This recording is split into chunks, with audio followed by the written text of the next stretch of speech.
الحمد لله الذي يحيي العظام ويحيي الرميم ونصلي ونسلم على خاتم النبيين المبعوث المختار أما بعد. Respecto al tema de la tumba, dice el profeta Muhammad sallallahu alaihi wasallam que ciertamente cuando se le entierra a la persona en su tumba, vienen dos ángeles llamados Munkar y Nakir para interrogarlos.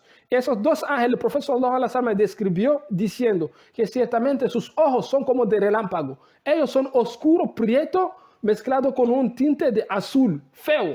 Y dice, trae con ellos un bastón, un martillo, que tiene el peso de tal punto que si se golpeara con ese martillo una loma, una montaña grande, se hubiera transformado en polvo. Y dice el profesor Allah, y la voz de ellos cuando habla es como trueno acompañado de relámpago duro que te aterroriza. Y ellos llegan a la tumba excavando la tierra con sus dientes y hasta pisan sus propios pelos, llegando con apresura, con violencia y agresividad hacia la persona. Y cuando llega directamente a la persona, lo hacen tres preguntas. ¿Quién es tu Señor? ¿Cuál es tu religión? ¿Y quién es esa persona? ¿Quién fue esa persona que fue enviado entre ustedes? Y dice que si la persona que lo están haciendo esa pregunta fue de la persona que vivió en esta vida aquí conformemente con Allah subhanahu wa ta'ala, Dios lo había pedido vivir y actuar y no conformemente a sus deseos o su manera personal. Entonces esa persona que habrá actuado bien dirá que ciertamente mi Dios es Allah, mi religión es el Islam, y esa persona que estaba enviado entre nosotros es el mensajero y profeta de Allah Azza wa Jalla, de Dios que lo mandó entre nosotros para guiarnos hacia el camino recto. Y esa persona recitará la kalimat la shahada, el testimonio de la fe. Y Allah subhanahu wa ta'ala dice, esas son las personas que nosotros lo apoyamos en esta vida y se mantiene firme en esa palabra y las prácticas de su religión. Y en ese momento se escuchará una voz que proviene del cielo y dirá, oh ángeles, abre una puerta del paraíso a mi siervo, porque ciertamente ha dicho verdad y ha podido pasar la prueba. Y entonces la persona empezará a ponerse feliz y oliendo y viendo las cosas del paraíso que pasó bien la prueba y pedirá que lo dejara para que viniera a la tierra decir la buena noticia a su familia. Y los ángeles responderán que ciertamente el mensaje que tú has recibido, la misma información, lo recibieron los demás, que cada uno actúe de su manera. Acuéstate y se acostará y se quedará en ese lujo, en esa felicidad hasta el día de juicio. Pero en cambio, si se trata de una persona que vivió la vida a su manera, en la forma que lo creía mejor y no le importaba mucho ni hacía caso las cosas que lo describe el Corán, la forma de llevar la vida y todo lo que Dios ha mandado, y dice en ese momento, ese ángel cuando lo hace esas tres preguntas, cogerá pánico y miedo, del terror que lo crea, la voz solamente del relámpago que ellos dicen a esa persona, la forma de hablar, y los ojos tan rojos así apuntados, y cuando hace un parpadeo parece como el relámpago. Esa persona cogerá temor, empezará a panicar, no logrará responder ninguna de esas preguntas, entonces su ángel cogerá más ira y lo golpearán con ese martillo, un solo golpe lo llevará a esa persona hasta perforar la tierra, hasta llegar en la profundidad de la tierra, de tal punto que todos sus huesos se desbaratarán todas y se mantendrá en un lugar estrecho, muy estrecho, lo que llamamos Asijin. Y en ese lugar ahí sube el calor intenso del infierno, y ahí se mantendrá en esa persona. Y Dios dice en ese momento, esa persona ciertamente se ganó mi odio, mi ira y mi maldición. Déjalo ahí hasta el día que sea resucitado y se mantendrá ahí. Esas dos cosas son las cosas que pasan en la tumba. Después de eso, respecto a esta vida de barzaj, de esas personas, lo que significa el castigo no termina ahí, pero hay más otro castigo que sigue. Pero ese otro castigo no en la tumba, sino en un lugar que se llama barzaj.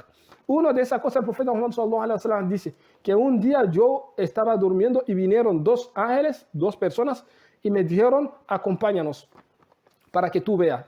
Y lo llevaron para visitar ese lugar que se llama barzaj. Y el profeta Muhammad sallallahu alaihi wasallam dice que ciertamente vio un hombre que estaba al lado de él, otro hombre, que ese otro hombre tenía un gancho y lo ponía en la boca de esa persona y lo jalaba su mandíbula hasta llegaba en la nuca, y eso lo provocaba un dolor extremo que daba gritos intensos, y esa persona venía en la parte derecha y jalaba eso hasta llegar en la mandíbula, y así hacía las dos partes de la cabeza.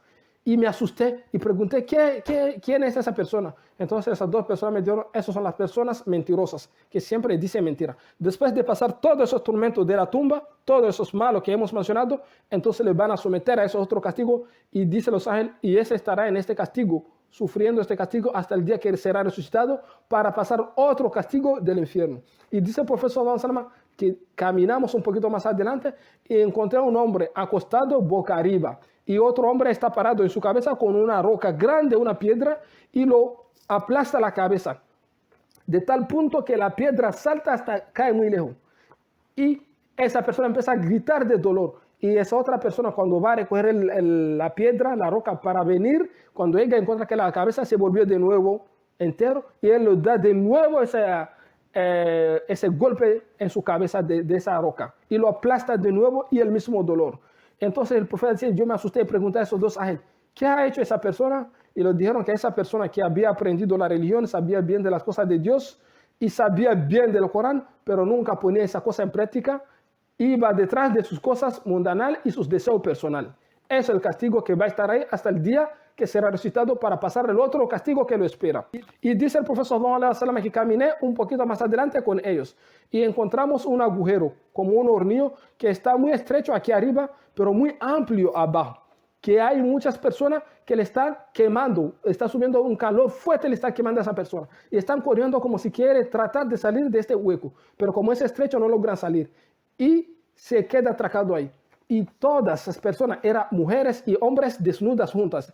Y pregunté, ¿quiénes son esas personas? Me dijeron que son las personas fornicadores que cometían la fornicación, estaban juntados, no se casaron según la ley, según lo que no se casaron según la religión, según estableció Dios, sino que se juntaron y vivían su vida así de su manera.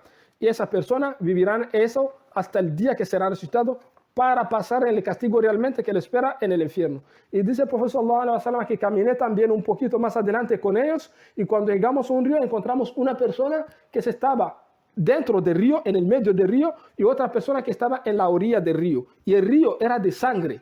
Y dice el profesor sallallahu alaihi wasallam, el que estaba en el río, en el medio del río, se estaba ahogando y trataba de salir del río, pero cuando llega en la orilla, en la otra parte de la orilla, que quiere salir, el hombre que estaba en la parte de la orilla cogía una piedra grande y lo tiraba con fuerza en su boca, que lo arrancaba todos los dientes y caía dentro de él, y se volvía en el centro del río huyendo. Y ahí se está jugando y corría de nuevo como quiere salir. Esa persona lo hacía la misma cosa, así sucesivamente, con dolor y sufrimiento. Y dice el profesor Ansar, pregunté qué ha hecho esa persona, y me dijeron que son las personas que comen la usura, viven de la usura, de los intereses.